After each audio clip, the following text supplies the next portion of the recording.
सुप्रभात प्यारे बच्चों, हिंदी की कक्षा में आप सभी का स्वागत है। आज के इस वीडियो में हम कक्षा 7 की बाल महाभारत कथा का अध्याय 3 अम्बा और भीष्म पढ़ेंगे और साथ में इसके मुख्य प्रश्नों को भी देखेंगे। तो आइए चलते हैं हम पाठ की तरफ। सत्यवती के पुत्र चित्रांगद बड़े ही वीर परंतु स्वेच्छाचारी थे।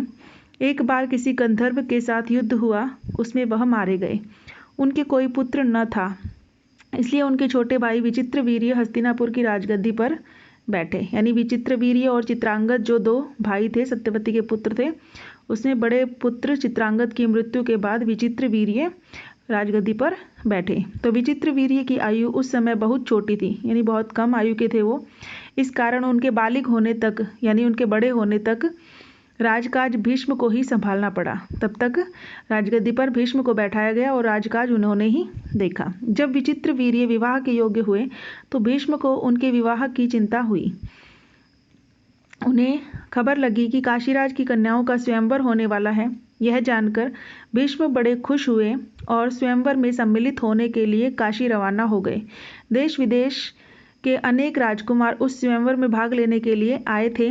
राजपुत्रियों को पाने के लिए आपस में बड़ी स्पर्धा थी, मतलब आपस में होड़ लगी थी सभी राजकुमारों की कि हम उनसे विवाह करेंगे। सब एक दूसरे से होड़ लगा रहे थे।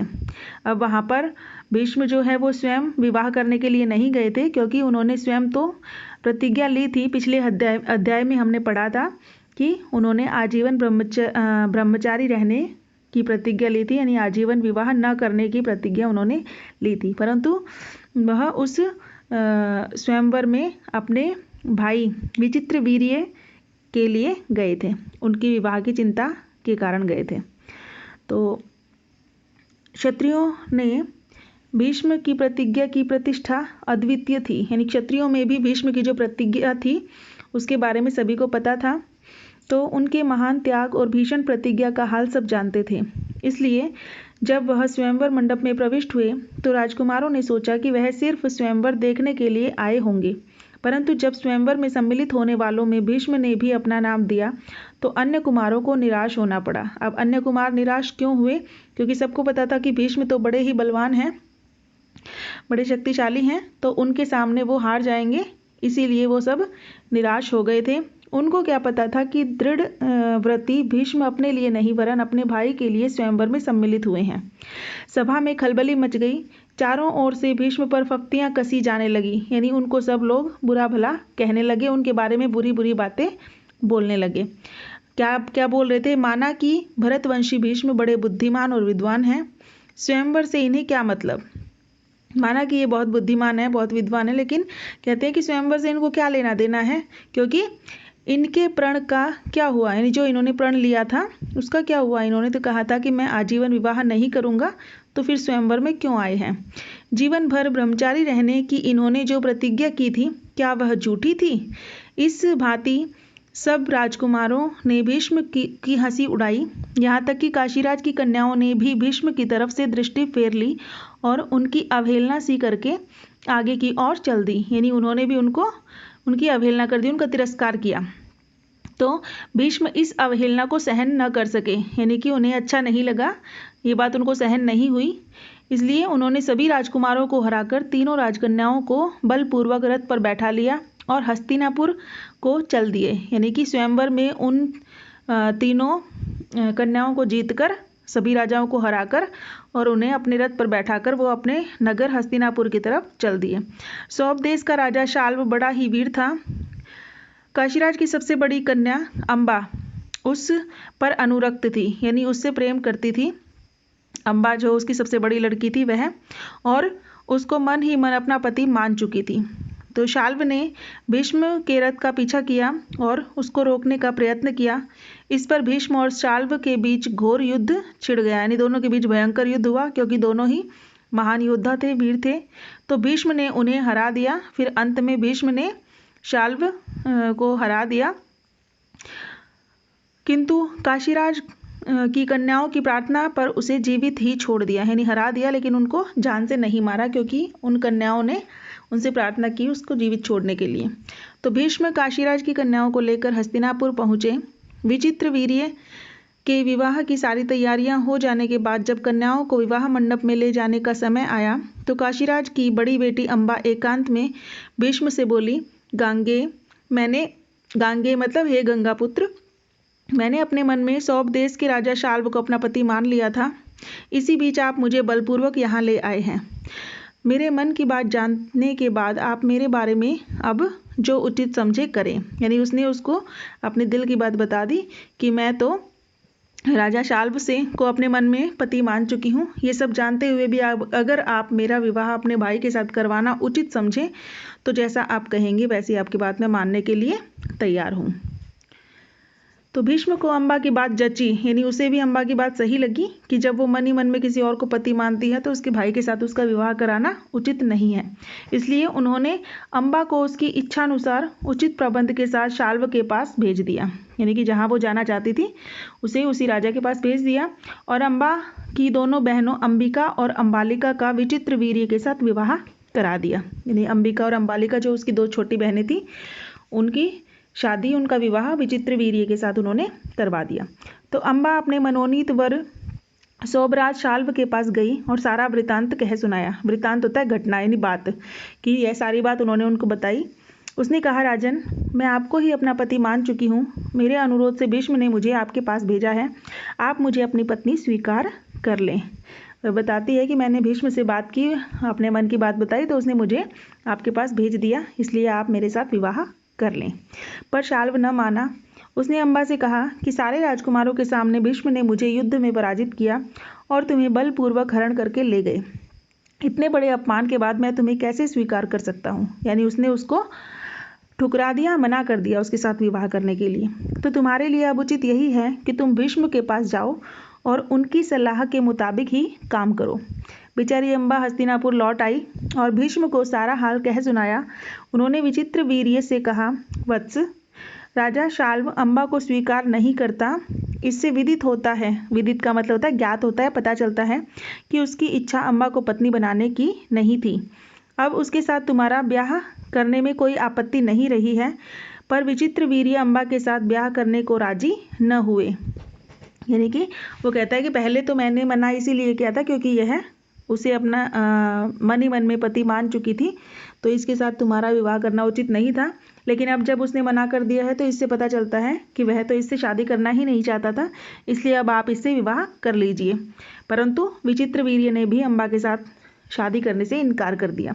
तो बेचारी अम्बा न उधर की रही न इधर की, कोई और रास्ता न देख वह भीष्म से बोली, गांगे कि हे गंगा पुत्र, मैं तो दोनों ओर से ही गई। यानी कि अब तो मैं ना तो उधर जा सकती हूँ राजा शाल्व के पास, ना तो उन्होंने मुझसे विवाह किया, ना विचित्र वीर्य ने मुझसे विवाह किया, तो मेरा कोई भी सहारा न रहा। आप ही मुझे हर लाए थे। हर का मतलब होता है हरण करके लाए थे, यानी बलपूर्वक जीत कर लाए थे। अतः अब आपका यह कर्तव्य है कि आप मेरे साथ ब्याह कर ले। यानी उससे कहती है कि अब तुम ही मेरे साथ विवाह कर लो। परंतु भीष्म ने उसकी बात ध्यान से सुनी और फिर अपनी प्रतिज्ञा की याद दिलाकर बोले, अपनी प्रतिज्ञा तो मैं नहीं तोड़ सकता। यानी उससे कहते हैं कि तुम चाहे कुछ भी करो, मैं अपनी प्रतिज्ञा नहीं तोड़ सकता, अतः मैं तुमसे विवाह नहीं कर सकता। तो उन्होंने अम्बा की परिस्थिति समझकर विचित्र वीर्य से दोबारा आग्रह किया, पर वह न माना। यानी दोबारा एक बार प्रार्थना की विचित्र वीर्य से कि उससे शादी कर ले, परंतु उसने मना कर दिया।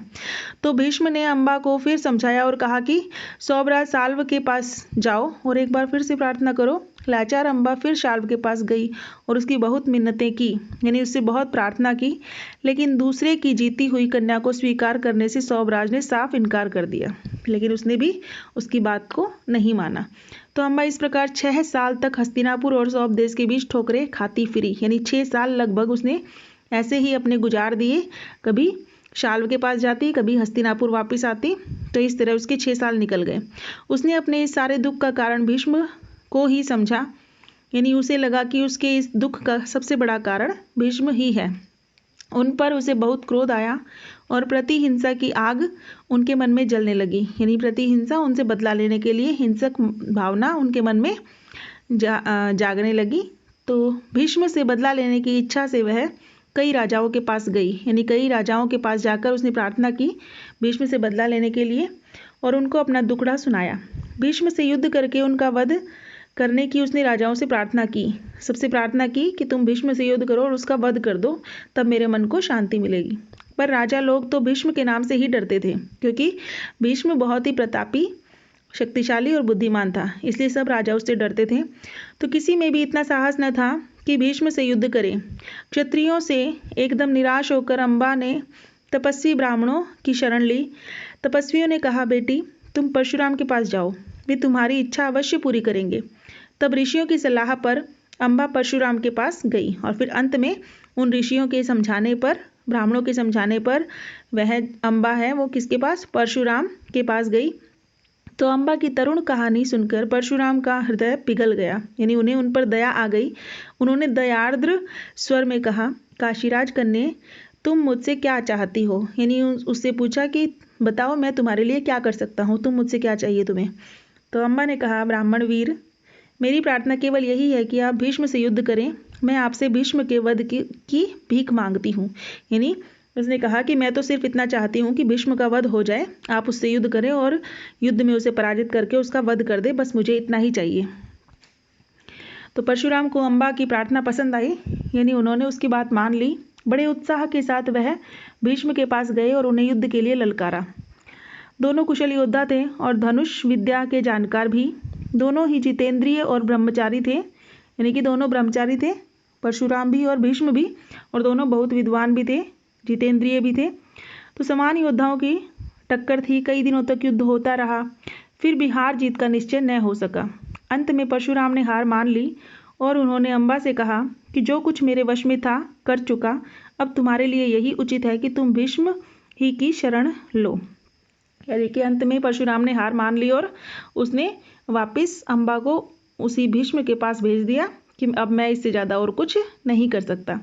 पर अम्बा ऐसी बातों से कब विचलित होने वाली थी, लेकिन अम्बा ऐसी बातों से अपना रास्ते से हटने वाली नहीं थी, क्योंकि वह मन ही मन भीष्म को अपना शत्रु मान चुकी थी और उससे बदला लेने की भावना उसके मन में तेज हो गई थी। तो उसने वन में जाकर फिर तपस्या शुरू की। अब बाकी सब अगर कोई रास्ता नहीं मिला तो अंत में उसने वन में जाके तपस्या करना शुरू किया और तपोबल से स्त्री रूप छोड़कर पुरुष बन गई और उससे अपना नाम शिखंडी रख लिया। यानी कि तपस्या के प्रभाव से वह स्त्री रूप को छोड़कर पुरुष बन गई, पुरुष रूप में आ गई और अपना नाम भी उसने बदल लिया, अम्बा से बदल करके शिखंडी रख लिया।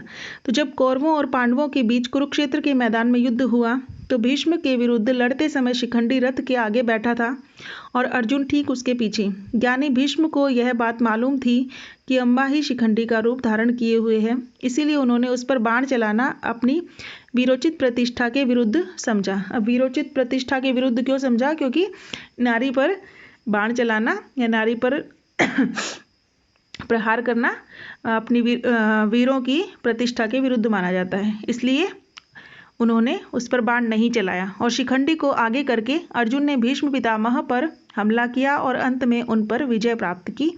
जब भीष्म आहत होकर पृथ्वी पर गिरे तब जाकर अम्बा का क्रोध शांत हुआ, यानी अंत में भीष्म की मृत्यु पर ही अम्बा को शांति मिली। तो अब इसमें कुछ मुख्य प्रश्न बन रहे हैं, आइए उन प्रश्नों को देख लेते हैं। आपको वो सभी प्रश्न अपनी कॉपी में लिखने हैं। तो पहला प्रश्न है, चित्रांगद की मृत्यु कैसे हुई? उसकी मृत्यु के बाद हस्तिनापुर की राजगद्दी पर कौन बैठा, यह बताना है। अगला प्रश्न है, भीष्म ने आजीवन अविवाहित रहने का व्रत लिया था, फिर वे काशीराज की कन्याओं के स्वयंवर में क्यों गए? ये नहीं गए है, शायद गलत टाइप हो गया होगा, तो इसे ठीक कर लेना, गए शब्द है यहाँ पे। अगला प्रश्न है, स्वयंवर मंडप में भीष्म को देखकर वहां उपस्थित लोगों ने क्या विचार किया? काशीराज की कन्याओं ने भीष्म को देखकर क्या किया, यानी कि उन्होंने कैसा व्यवहार किया? अगला प्रश्न है, स्वयंवर में भीष्म ने क्या किया, यानी स्वयंवर में उन्होंने क्या किया? अगला प्रश्न है, शाल्व कौन था? उसने किस प्रकार भीष्म को रोकने का प्रयास किया? अगला प्रश्न है, अम्बा ने भीष्म से क्या प्रार्थना की? उससे अगला है, शाल्व द्वारा लौटाई गई अम्बा भीष्म से क्या चाहती थी? उससे अगला प्रश्न है, परशुराम ने अम्बा की सहायता किस प्रकार की, यह बताना है। और अंतिम प्रश्न है, अम्बा शिखंडी कैसे बन गई? इनमें से जिस भी प्रश्न का उत्तर आपको समझ में ना आए वो मैसेज करके मुझसे पता कर सकते हैं। धन्यवाद।